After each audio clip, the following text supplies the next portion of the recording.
আসসালামু আলাইকুম বন্ধুরা।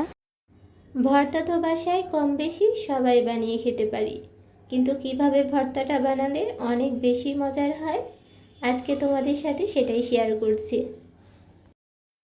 এর জন্য প্রথমে কড়াইতে সামান্য তেল দিয়ে দিচ্ছি, আর দিয়ে দিচ্ছি কাঁচামরিচ, পেঁয়াজ আর রসুন।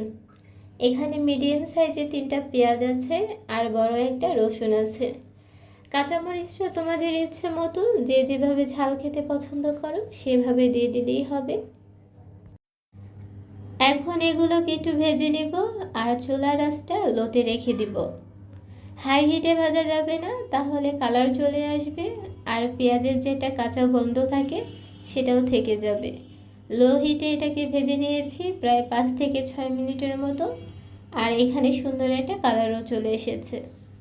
স্বাদ মতো লবণ দিয়ে দিচ্ছি, আর এখানে ধনিয়া পাতাটাকে ভালো করে ধুয়ে নিয়ে পানিটা ঝরিয়ে নিয়েছি। এখন এটাকে 1 মিনিটের মতো নাড়াচাড়া করে মিশিয়ে নিব।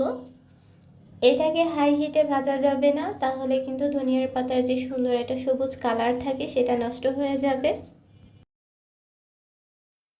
এখন চুলা থেকে নামিয়ে নিয়ে এটাকে শিলপাটায় বেটে নিব। যে কোনো ভর্তাই শিলপাটায় বেটে নিলে সেই ভর্তাটা খেতে আরও বেশি ভালো হয়। অনেকেই আছে ব্লেন্ডারে ব্লেন্ড করে, কিন্তু ওই ভর্তাটা কিন্তু এতটা মজার হয় না যেটা শিলপাটায় বেটে খেলে হয়। তো দেখতেই পাচ্ছ বন্ধুরা, কত সহজে আর অল্প সময়ে এই ধনিয়া পাতা ভর্তাটা তৈরি করা যায়। এটা গরম ভাতের সাথে বা খিচুড়ির সাথে খেতে ভীষণই মজার হয়।